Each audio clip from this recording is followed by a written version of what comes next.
Whether you're just starting out as an investor or you're a seasoned veteran, it's important to understand the impact that research is going to have on your decision making. We often get asked how much time you should spend researching, and our slightly unhelpful answer is it's about how much you feel comfortable with. If you find the prospect of researching companies and markets simply too daunting, you don't have to worry too much about it so long as you understand some basic principles which we're going to talk about. On the other hand, if you savour the prospect of research and digging into the nitty-gritty of companies, go for it. Good research can certainly help you achieve your goals. However, it's important to be aware that bad research can lead you down the very wrong path. And this video is mainly about the bad research you're going to find all around out there, helping you to understand why it's being produced and its aims to save you time by ignoring a lot of what you'll find. For example, should you pay attention to the mountains of research produced by professional Wall Street analysts on the sell side? No.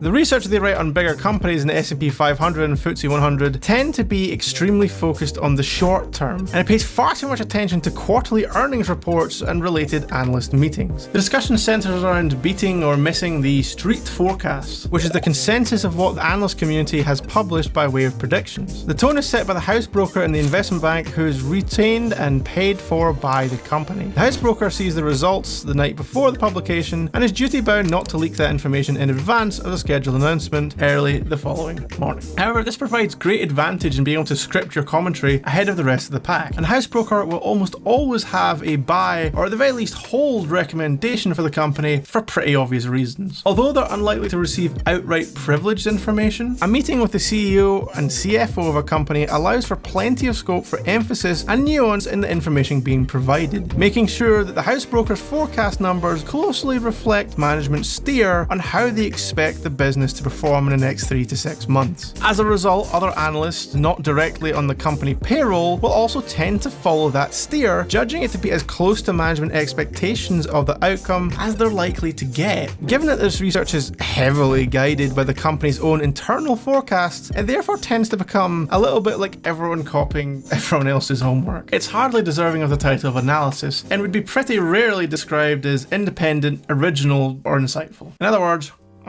note that this is not to be confused with the whisper number, which is what the analyst divulges to certain favoured clients, usually in face-to-face meetings, but never in a written report. Human nature being what it is, a negative comment from the analyst is unlikely to make them a favoured contact for management. Indeed, it can lead to an analyst to be the last in the queue for a call on results day. Whisper numbers allow the analyst to transmit their negative view in a less public way. To be clear, if a company misses their quarterly earnings forecast, it shouldn't really matter to the long-term investor, but it will matter for the short-term share price. And as we often say, this can present a very nice opportunity to buy that company at a lowered price, effectively on sale, because of the overreaction of the market to that short-term news, creating a depreciated share price. In small and mid-cap markets, the problem with published research is even more acute. Very often it's only its own house broker that will write a report on the company. Again, hardly independent. It's both obvious and well known that a broker is not going to write anything critical about their fee-paying client. The career risk for said analyst, I would imagine, is rather obvious. There are quote-unquote independent research houses that will produce material on smaller companies, but these are paid for directly by the company. So once again, hardly impartial and about as useful as a chocolate teapot. In truth, very little genuinely independent investment research is produced these days, for the rather obvious reason that it just doesn't pay. It's one of the reasons that chat forums, podcasts, and YouTube channels have sprung up to fill the void.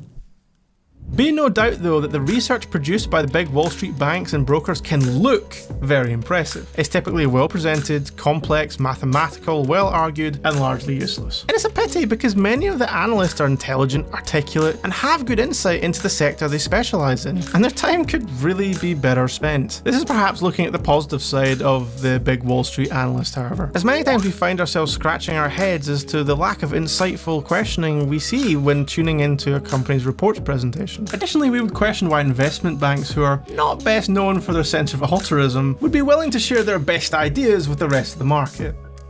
Regulators have worked hard to try and ensure that the old practice of selective briefing is outlawed, and there are stringent penalties in place for those deemed to be sharing privileged or inside information. However, we just simply don't believe the bank's best ideas are going to make it out the building. And after all, they're playing the game of money, where the aim is to win and not to help everyone else win. Truly original investment ideas are pretty rare and potentially very valuable, and to be honest, you'll find very, very few people in finance willing to give out their playbook.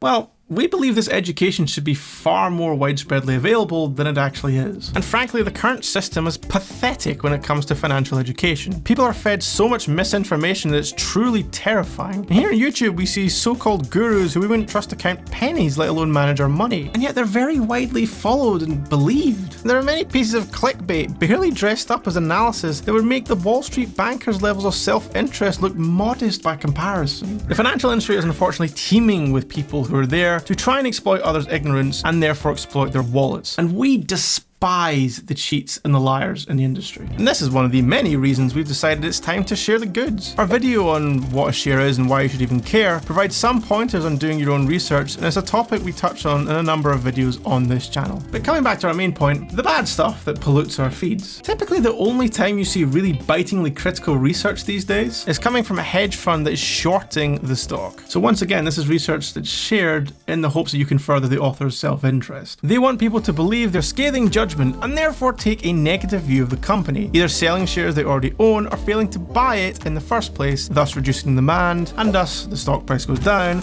and thus their short comes in. Now, all the big investment institutions, fund management houses and hedge funds produce their own research as well and don't just rely on the external investment banks for a view. This is difficult to obtain and therefore not massively relevant to the context of this video. Unless you work for one of these firms, you're not going to see this stuff. So as an interested individual, what should you be doing in order to better understand the companies you're interested in investing in? First off, and this might surprise you, have some faith in your gut instincts about a business.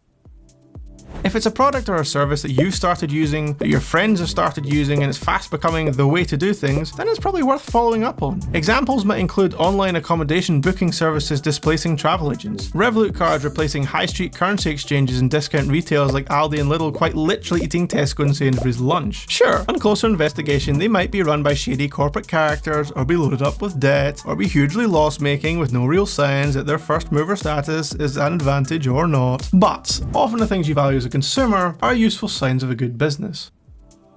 By all means, read one of the specialist financial publications or business section of a respected media name, mainly to familiarise yourself with jargon and become aware of the company names. You gotta start somewhere. Some occasional viewing of the high-profile business channels CNBC and Bloomberg can help, bearing in mind that these sources are paid for principally through advertising dollars from financial firms. They do also tend to be manically focused on the short-term breaking news. They do have a lot of hours in the day to fill, so watch this stuff with a healthy dose of skepticism. The internet is an extremely useful and largely inexpensive research resource for the independent investor. Company websites contain an enormous amount of information, although obviously a lot of it's going to be self-serving. The investor section will give you annual reports, news, and results presentations. We recommend tuning in to the quarterly results webcasts available to everyone that give direct access to top management of the company that you're invested in. You can quickly build up an appreciation of strategy and business performance and prospects. We usually switch off, however, when it comes time for the analyst questions, because, as we said earlier, it's pretty unlikely they're going to ask anything useful, original, or insightful.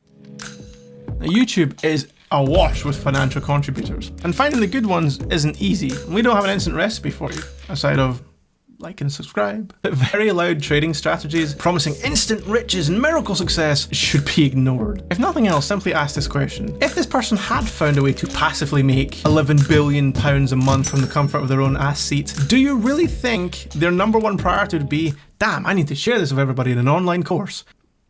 No. People who find instant get-rich-quick schemes tend to keep pretty stum until they have run the well dry. Similarly, those that rely on shock value, wild statements, and a healthy dose of narcissism should be questioned. If someone's trying to sell you a course in investment thinking or financial management, realize the only reason they might have any wealth is because they're selling courses online to you suckers. Invest your money into literally anything else. You'd be better off throwing it into the wishing well. There's more chance of a real return. We would largely ignore chat forums, as most of the content is ill-informed and naive and frankly full of speculative nonsense. Very occasionally the content tests the bounds of legality, saying price-sensitive inside information, and following this kind of stuff could in theory get you into real trouble. Best to just avoid it entirely. We understand that some of our viewers might have the time and inclination to follow up on some of our suggestions. Meanwhile, others will simply say they don't have the time, energy, or interest for all of this deep research stuff. Research is mostly there to try and better inform your decision making. The more well-researched you are, the more precise your decision making can be. But you can still make good long-term decisions without mountains and amounts of research if you stick to some basic principles. They might not be quite as good as the decisions you could make with a little bit more information, but they're certainly not going to bankrupt you either, so long as you're careful. Now, one of the aims of this channel is to go over all those basic principles that you'll need to start investing yourself, or to better your investment strategies if you're already experienced. The aim is to be helpful, hopefully somewhat entertaining, and free right here on YouTube. The only payment we do rather beseechingly ask for is the good old YouTube stuff to like, subscribe, comment, share, all of that jazz. Thank you so much for watching, and we'll see you in the next one.